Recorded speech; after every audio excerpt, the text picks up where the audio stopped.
Hi guys, this is Judy from Patterns for Pirates, and I'm going to do a little video on bias binding. So I cut my bias piece right here, and it's really easy to tell because it's a polka dot pattern. So I'm going to hold you up so you can see that. So my polka dots go straight across, straight up, and then you can see I cut at a 45-degree angle. So this is on the bias on a woven. It gives some stretch. Okay. Now here's mine. I'm going to do the top of this little pocket. So I only need that long. So here's my piece. I'm going to trim this straight up. Let me grab my scissors. And again, mine has polka dots, so it's really easy to cut really straight. Otherwise, I would be using a ruler, straight a grain. I mean, a ruler and a rotary cutter. Now I'm just going to cut it the same length or slightly longer. I usually leave just a little bit of wiggle room because it's easier to work with. So I'm going to cut mine just a tad longer. So again, even though I cut off the little triangles, it is on the bias. It gives it just a teeny tiny bit of stretch, more than this one that's on the grain that has none, right? So just a little bit. Now you can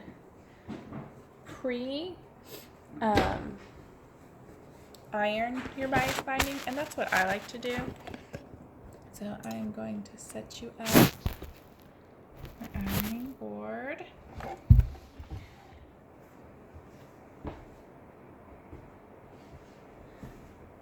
Sorry, I dropped it. So here's my bias piece. The first thing I'm going to do is fold it in half and give it a good press. So this first fold will actually end up being the fold at the top of your bias binding. You really want to steam it if your fabric can take steam and high heat.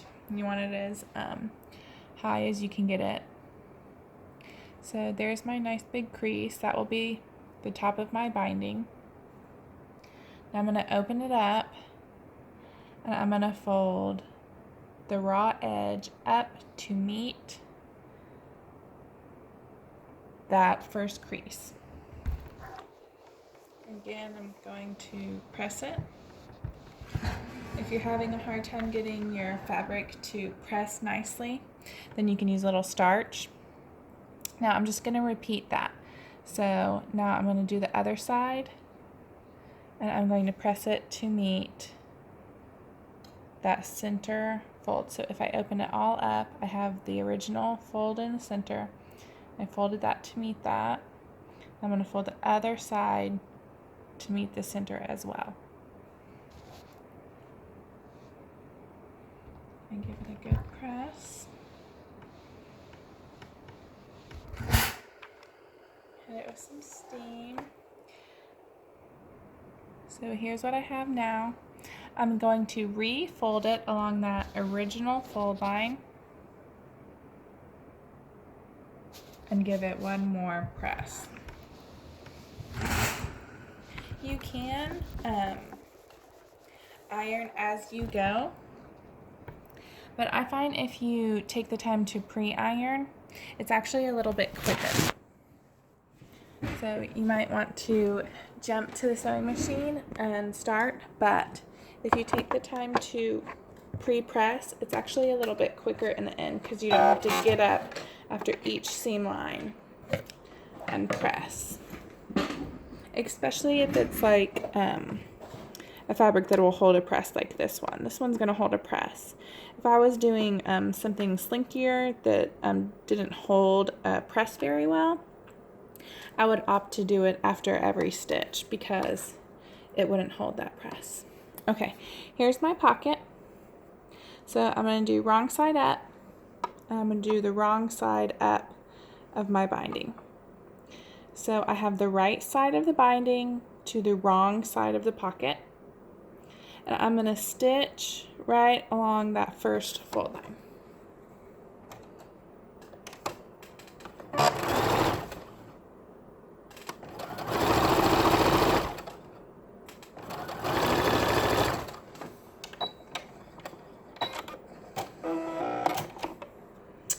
Okay, so there's my stitching along that first fold line.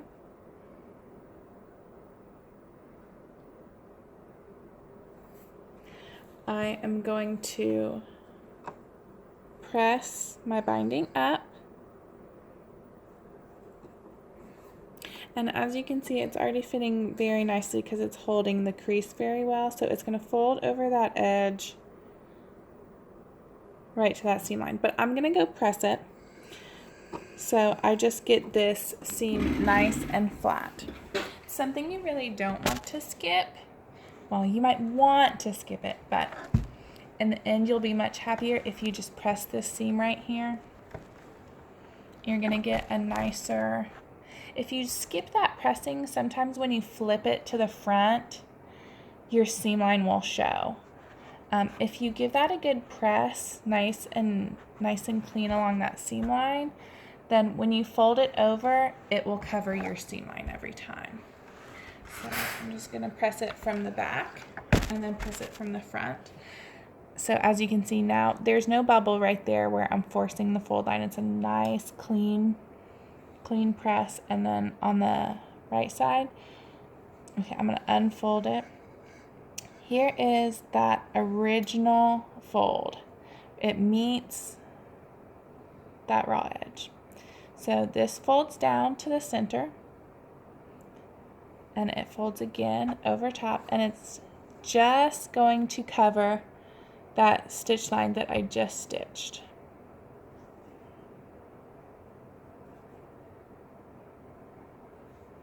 So I'm going to take it back to the sewing machine and do my final stitch.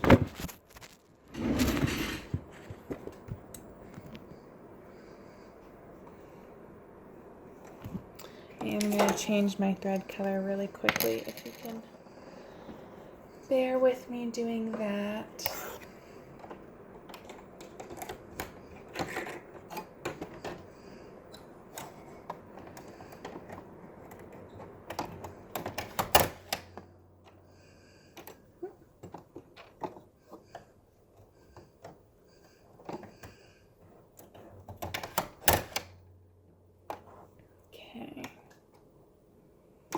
I like to have my stitch line an edge stitch, which means as close as I can get to this edge. So a top stitch is usually about an eighth of an inch away. I like to have mine even closer on my bias binding. Let me see if I can get my phone where you can see it a little bit better. Okay, I'll just have to awkwardly sew around my phone, but hopefully you can see it very well. So you see I have my guide foot just right on the edge. I like it really close.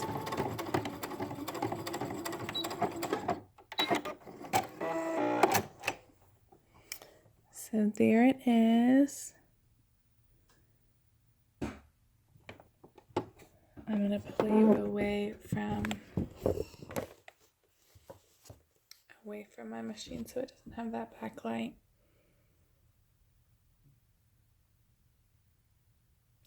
So there's my stitch line right on the very edge, and if I turn it around to the back, it's a little stitch in the ditch right there on the very edge. So binding looks beautiful from the front and the back, which is great about binding.